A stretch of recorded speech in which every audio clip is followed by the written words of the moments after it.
අනිවාර්යෙන් ගිහි ජීවිතේ කලකිරලයි විශ්වාස විදියට ප්‍රවෘත්ති තුලක් වෙන්නේ. නමුත් වර්තමානයේ වෙනකොට බොහෝ වික්ෂුන් වහන්සේ පැවිදි ජීවිතය තුළ ලෞකික සැප සම්පත් වාගෙන යනවා අපිට දකින්න හම් වෙලා තියෙනවා.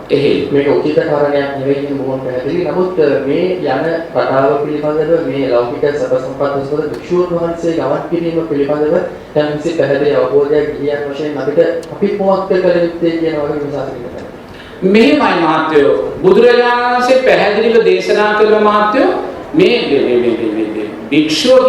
භික්ෂුව කියන්නේ ගින්දරක් කියලා බුදුරජාණන් වහන්සේ දේශනා කරනවා. තේරුණාද? ඒ නිසා කොයිම වෙලාවකත් ගිහි පින්වතුන්ලාට මහත්තයෝ ස්වාමීන් වහන්සේලාගේ හරි වැරදි හොයන්න යන්න අදාළ නැහැ. මොකද බුදුරජාණන් වහන්සේ දේශනා කරපු විනයක් තියෙනවා. ඒ විනය ක්‍රියාත්මක කරන්න ශාසනයේ ඉහළ ස්වාමීන් වහන්සේලා ඉන්නවා. ඒ නිසා මහත්තයෝ බුදුරජාණන් වහන්සේ කියනවා මේ භික්ෂුව කියන්නේ ගින්දරක් කියලා. තේරුණාද?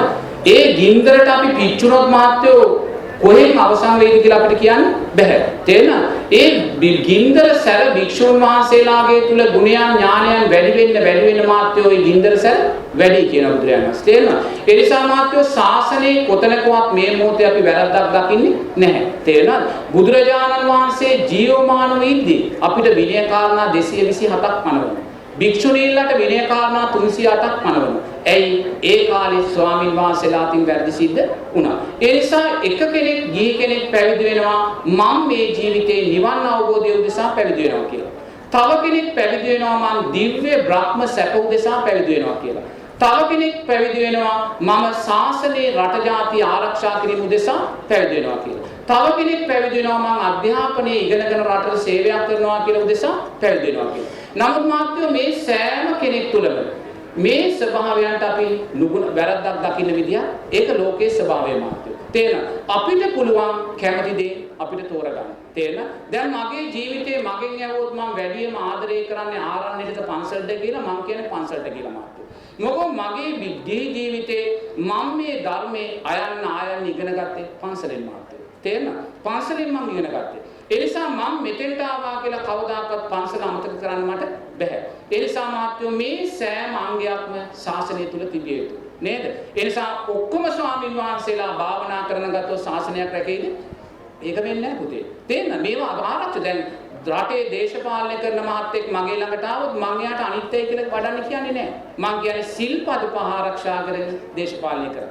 මොකද එයාට අනිත්‍යයි කියලා වඩන්න කිව්වොත් පුතේ රට අරාජික වෙයි. දෙන්න. රට අරාජික. එතකොට කොහොමද ශාසනයක් පවතින්නේ? නේද? ඉතින් එයා ලෝකයේ දිගටම ගලාගෙන යනවා මහත්තයෝ. බුදුරජාණන් වහන්සේ කියනවා මේ ලෝකයේ අවසානයක් කොනක් නිමාවක් නැහැ කියලා. තේරෙනවද? මේ ලෝකයේ තව කල්ප 100ක් කෝටි ප්‍රකෝටි ගාණක් ඈතට ගලාගෙන යනවා. අතීතයේ බුදුරජාණන් වහන්සේලා ලක්ෂ ගාණක් පහළ වුණා වගේ අනාගතයේ බුදුරජාණන් වහන්සේලා ලක්ෂ ගාණක් පහළ වෙනවා. ඒ නිසා ලෝකය කියලා බුදුරජාණන් වහන්සේ දේශනා කරන්නේ මේ කැඩෙන බිඳෙන විසිරෙන අර්ථය ලෝකය කියලා බුදුරජාණන් වහන්සේ දේශනා කරනවා. මොනවද කැඩෙන්නේ බිඳෙන්නේ විසිරෙන්නේ? සංස්කාරයෝ කැඩෙමින් බිඳෙමින් විසිරෙමින් ලෝකය ගමන් කරනවා. තේරෙනවද? කුසල් සංස්කාරයෝ කැඩෙමින් බිඳෙමින් විසිරෙමින් ලෝකය ගමන් කරනවා.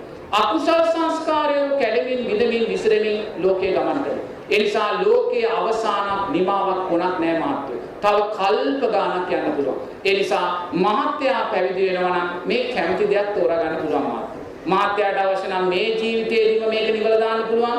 නැත්නම් ආත්ම භාව 7ක් තුළ මේක නිවල දාන්න පුළුවන්. කැමති නම් කල්ප ගණන් තව ඈතට යන්න පුළුවන්. ඒ නිසා මහත්තයෝ මේ මොහොතේ සමාජයේ ශාසනයේ කොතනකවත් වැරද්දක් කියන කාරණයක් අපි දකින්නේ. මොකද ලෝක ධර්මයයි ශාසනය තුලින් අපි දකින්නේ. ඒ නිසා අපි දක්ෂ වෙන්න ඕනේ මහත්තයෝ ස්වාමීන් වහන්සේලා කොයි ස්වභාවයෙන් ඉස්සරහට ගියත් මහා සංඝරත්නය ආරමුණු කරගෙන ඒ සෑම ස්වාමීන් වහන්සේලාට ගරු බුම්මන් කරලා අපේ කුසල් ශක්තිය වැඩි කරගෙන අපි මේකේ ඉස්සරහට යනවා. බුදුරජාණන් වහන්සේ සූත්‍රයකින් පැහැදිලිව දේශනා කරනවා මාත්‍යෝ අනාගතයේදී කාසාය කණ්ඨක කියලා පිරිසක් බිහි වෙනවා කියලා.